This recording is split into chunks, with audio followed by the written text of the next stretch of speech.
Blessed in the name of the Lord is he who comes.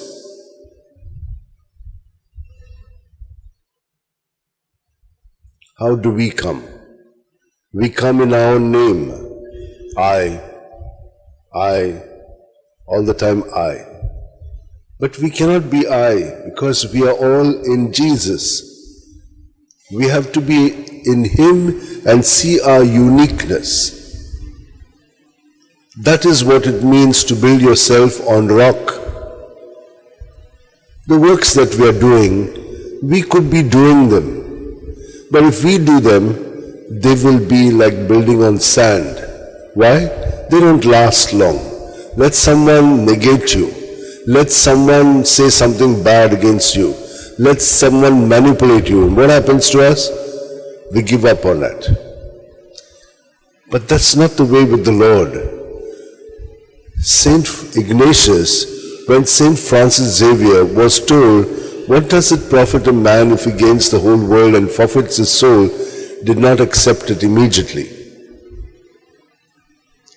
It took him time, and God took his time, and Ignatius also had the patience to take the time for him to slowly begin to see. And so very often we also are very impatient. But if you look at your own self, you can't do something immediately. The entire thing has to get formatted. And then you go to the next stage. In my formation program for the young Jesuits, for 3 months I would get them ready for a particular work. And after 3 months, I would challenge them to get away from it and start anew. Because you get complacent in it.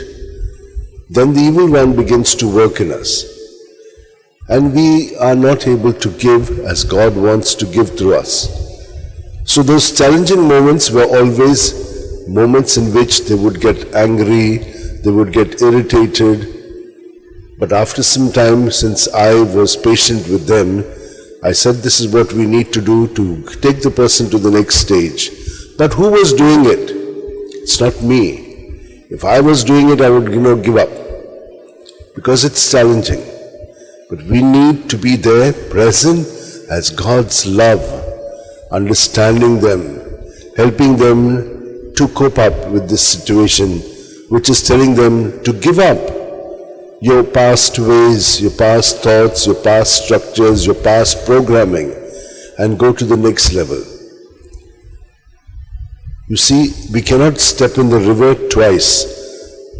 Philosophers centuries before have said that. Everything changes at every moment. We cannot step into the river twice. It is changed. So also we are not the same. What we were yesterday, we are different today.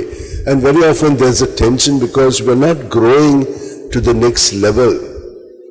And for this reason, we must build ourselves on Jesus. Then only do you have the freedom to let go, to let Him, and to make that person of Jesus shine through us. And that's His work. It's not our work.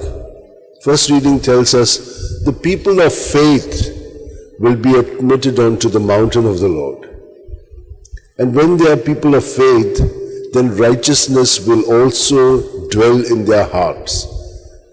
What does faith do? Goes beyond what is perceived in the mind. I can't see it, but I trust. Like Mary, she could not see how she would be the mother of Jesus through the intervention of the Holy Spirit. But she believed, she did not doubt that God can do the impossible. And God does the impossible in our life. And so, my dear sisters and brothers, we need great faith. And that is also a gift from God. We have to beg for it. And then He gives it to us. And then we begin to live life more perfectly because our Heavenly Father is perfect. And Jesus Himself told us, be perfect as your Heavenly Father is perfect. But it's not just like that, it is a process. And so let us ask the Lord to help us. St. Ambrose was the governor of 2 or 3 cities. He was very intelligent, capable governor. And it was in this situation when they were trying to choose a bishop for Milan that they all said, Ambrose, and he was chosen. He was not a Christian. He was not even a catechumen. And he was made the bishop, and later on he was ordained priest and things like that. Because he was very intelligent, he studied everything and he understood it, and he built himself on Jesus the rock. And you know that he was instrumental in converting another intellectual, St. Augustine. When St. Augustine heard him speak, he could understand the logic in his speaking, and that is how he had a conversion. And so these two men were great stalwarts of the church. So my dear sisters and brothers, all of us, God does not abandon any one of us, because all of us are important to him. There's no high, low. Everyone are in his body. Can we say that any part of our body is less important? They all have their place. And we must be able to accept our place and live content. And that's what is important.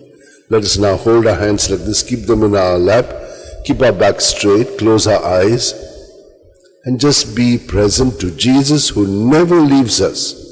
He is always with us as life. He keeps me alive in my body and mind. And the more I begin to focus on him, I begin to open up to the presence of his Spirit, who begins to enlighten my mind. And I begin to see things that I never saw before. This is the work of the Holy Spirit. And Jesus has promised that Spirit to us. Do not be afraid. The Holy Spirit will teach you and make you remember all that I have told you. And you will do greater things than I have done, because Jesus will be working through all of us at this present moment. Lord, we thank you that all the revelations that you give us about life and about our living, we thank you. And we surrender ourselves to you so that we become wise, building ourselves on you, and not foolish, for that will make us have a great fall in our life. Thank you, Lord.